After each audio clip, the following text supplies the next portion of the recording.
मैं हूं Sikandar Javed, advocate supreme court. हमने फौजदारी वकालत के सिलसिले में किस्त सीरीज़ बनाई है और दोस्तों ने इसको बहुत पसंद किया।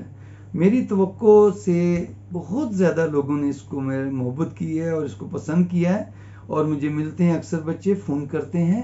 तो अगर आप भी इस सिलसिले में अपना कोई टॉपिक, अक्सर बच्चे मुझे मैसेज करके टॉपिक बताते हैं कॉल करके कि सर इस टॉपिक पे, इंशाल्लाह जितने भी फौजदारी वकालत से मुतल्लिक टॉपिक्स होंगे और जो आप भी जो टॉपिक्स बताएंगे तो इंशाल्लाह हम उनको ज़रूर कवर करेंगे। जैसे एक बच्चे के कमेंट में आया कि सर 302 बी और 302 सी में क्या फ़र्क है और कैसे सज़ा होगी। जब हम सज़ा पे जाएंगे तो हम इसके बारे में इंशाल्लाह ज़रूर लेक्चर रिकॉर्ड करेंगे। कुछ दोस्तों का, कुछ जूनियर्स का फ़ोन आया मुझे।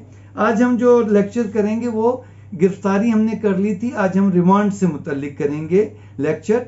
तो मैं ये कह रहा था कि कुछ हमें जूनियर वकला ने कहा कि सर अगर हम आपके पास आएँ और प्रैक्टिकली सामने बैठ के अगर हम लेक्चर आपका अटेंड करें या आपकी क्लासेस लें, तो मैंने कहा ज़रूर।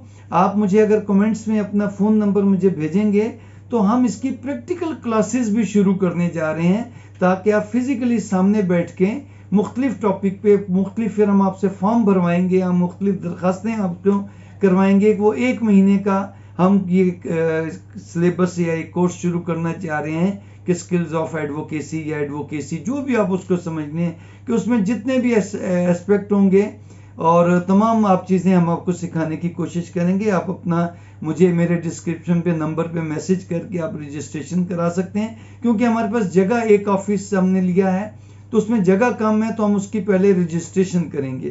तो आप अगर उसको अटेंड करना चाहें तो आप ज़रूर रजिस्टर्ड पहले करवा लें अपने आप को।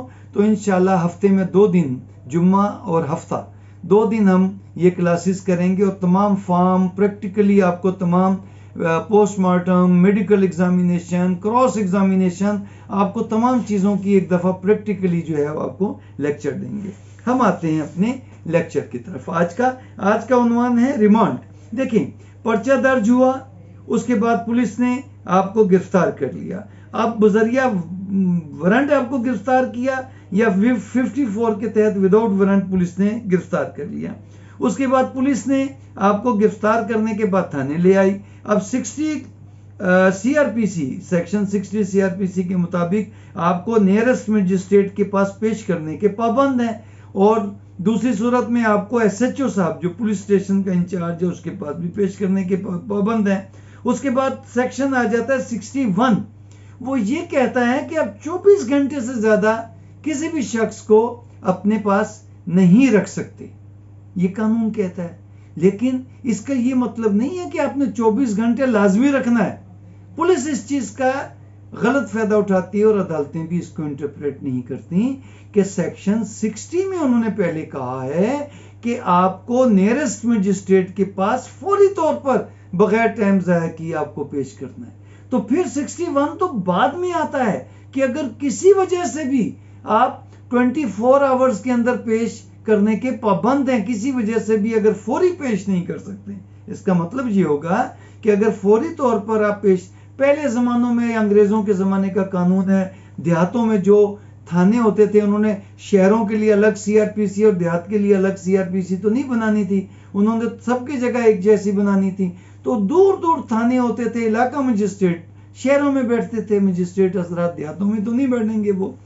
तो वहां से थानों से दूर दराज में, फिर उस जमाने में ये डाले और कारें और ये मोटरसाइकिलें तो नहीं होती थी, उस जमाने में टांगा कराते थे, बैलगाड़ी कराते थे, तो बहुत टाइम लग जाता था। तो इसलिए कानून ने उस जमाने में कहा कि आपको 24 घंटे से के अंदर अंदर पेश करना है। लेकिन उसका ये मतलब नहीं कि आपने 22 घंटे बाद ही पेश करना है, नहीं। 60 में कह दिया कि गिरफ्तारी के फौरन बाद फौरी तौर पर बगैर टाइम ज़ाया किए आपको नियरेस्ट मजिस्ट्रेट के पास, इलाका मजिस्ट्रेट के पास पेश करके रिमांड लेना है, या आपको एसएचओ के पास पेश, उसने भी यही कहना है कि फिर इसको पेश करें। अब आपको मजिस्ट्रेट के पास पेश कर दिया। गिरफ्तार करने के बाद लाजमी नहीं कि आप उसका रिमांड लें। अगर आप समझते हैं कि बंदा गिरफ्तार हो गया, इससे कोई तफ्तीश नहीं करनी, इससे कोई बरामदगी नहीं करनी, तो फिर आप उसका रिमांड पेपर बनाएंगे, उसको कहेंगे जुडिशियल रिमांड। दो किस्म के रिमांड हैं। अब यहाँ पर तीन किस्म की यहाँ पर पॉसिबिलिटीज हैं। नंबर 1, आपको मजीद तफ्तीश करनी है तो आप फिजिकल रिमांड लेंगे। अगर आपने मजीद तफ्तीश नहीं करनी, लेकिन वो आपने उसको बेगुनाह भी नहीं किया और आपने उसको छोड़ा भी नहीं बेल पे, पुलिस अफसर भी बेल पे छोड़ सकता है, तो आपने उसको छोड़ा भी नहीं, आपने उसको डिस्चार्ज भी नहीं कराया, तो फिर आप उसको जुडिशियल भिजवाएंगे। तफ्तीश नहीं होनी, लेकिन ये मुल्जिम है, गुनाहगार है, तो इसलिए आपने उसको भेज दिया रिमांड के लिए। तीसरी पॉसिबिलिटी कि अगर आपको वो झूठा लगता है, बेगुनाह लगता है वो, तो आप उसको मजिस्ट्रेट के पास पेश करके डिस्चार्ज भी करवा सकते हैं। अब हम आपको अगले लेक्चर्स में ये ज़रूर बताएंगे कि अब रिमांड की 3 पॉसिबिलिटी होगी। गिरफ्तारी के बाद आपने तफ्तीश की और आप इस नतीजे में पहुंचे कि ये केस इसकी हद तक झूठा है, या ये केस तो ठीक है लेकिन इस मुल्जिम का कोई अख्तियार नहीं है, कोई इन्वॉल्वमेंट नहीं है, तो आप उसको डिस्चार्ज करा देंगे।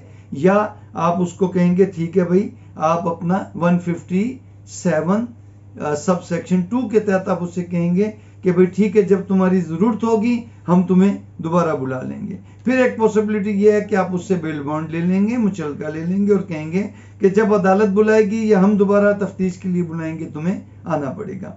अगर आप समझते हैं कि नहीं, ये तमाम सूरतें नहीं है, तो फिर आप देखेंगे कि इससे मजीद तफ्तीश नहीं होनी, लेकिन ये मुकदमे में इन्वॉल्व है, गुनाहगार है, तो फिर आप उसको जुडिशियल रिमांड पे इलाका मजिस्ट्रेट के पास पेश करके जेल भिजवा देंगे।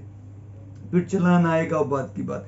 फिर अगर मजीद तफ्तीश की जरूरत है, फिर आप उसका फिजिकल रिमांड लेंगे, जिस्मानी रिमांड लेंगे, और वो जिस्मानी रिमांड आप लेंगे 167 CRPC, जिसमें ये कहा है कि गिरफ्तारी के बाद अगर 24 घंटे के अंदर अंदर अगर तफ्तीश उसकी मुल्जिम की हद तक मुकम्मल नहीं होती और उससे मजीद तफ्तीश करनी है, तो फिर आप उसका फिजिकल रिमांड लेंगे और फिर तफ्तीश करेंगे। रिमांड मैक्सिमम 14 दिन का मिलेगा, और उसके बाद फिर हम अगले लेक्चर में इंशाल्लाह करेंगे कि जब आप जिस्मानी फिजिकल रिमांड लेंगे तो उसकी क्या कंडीशंस हैं, किन किन बातों का मजिस्ट्रेट को ख्याल रखना चाहिए, किन किन बातों का एक वकील को, मुल्जिम के वकील को ख्याल रखना चाहिए, और किन बातों का कंप्लेनेंट काउंसिल को ख्याल रखना चाहिए, और किन बातों का प्रोसिक्यूटर साहब को, सरकारी वकील को ख्याल रखना चाहिए। इन तमाम बातों को और इससे मुतल्लिका जो केस लॉ हैं, अहम केस लॉ जो फिजिकल रिमांड को, जिस्मानी रिमांड को कंट्रोल करते हैं, उसमें बहुत मशहूर एक केस लॉ है जो आज तक फॉलो होता है, जस्टिस मुनीर खान साहब का, वो और उसके अलावा बाकी मजीद सुप्रीम कोर्ट और हाई कोर्ट के हम आपको केस लॉ भी बताएंगे। और फिर जुडिशियल रिमांड की क्या सूरतें हैं, वो तो सिंपल है कि अगर फिजिकल रिमांड नहीं दिया जा सकता तो जुडिशियल रिमांड पे। फिर उसके बाद हम करेंगे कि फिर अगर तीसरी पॉसिबिलिटी के रिमांड अगर नहीं बनता और उसकी कोई इन्वॉल्वमेंट भी नहीं है, उसके खिलाफ एविडेंस भी नहीं है, फिर उसको डिस्चार्ज कैसे करेंगे, तो डिस्चार्ज भी हम अलग करेंगे, फिजिकल रिमांड पे हम करेंगे। आपके कमेंट्स का इंतज़ार रहेगा। आप भी अपना कोई सवाल देना चाहते हैं तो हमें कमेंट्स के ज़रिए अपना मोबाइल नंबर भी दीजिए और कमेंट्स भी कीजिए, हम आपके भी कमेंट्स का जवाब देंगे। अगर आप कोई बात पूछना चाहते हैं, कोई मशवरा अपने केस से मुतल्लिक करना चाहते हैं, या लेक्चर से मुतल्लिक कोई मशवरा करना चाहते हैं, तो डिस्क्रिप्शन में दिए हुए मेरे नंबर पे आप रब्ता कर सकते हैं, लेकिन रात 9 बजे से पहले। और अगर आप ये एडवोकेसी की क्लासेस, प्रैक्टिकल क्लासेस अटेंड करना चाहते हैं, तो आप हमारे नंबर पे, मोबाइल नंबर पे आप अपनी रजिस्ट्रेशन के लिए हमें मैसेज भेज सकते हैं। आपका बहुत बहुत शुक्रिया।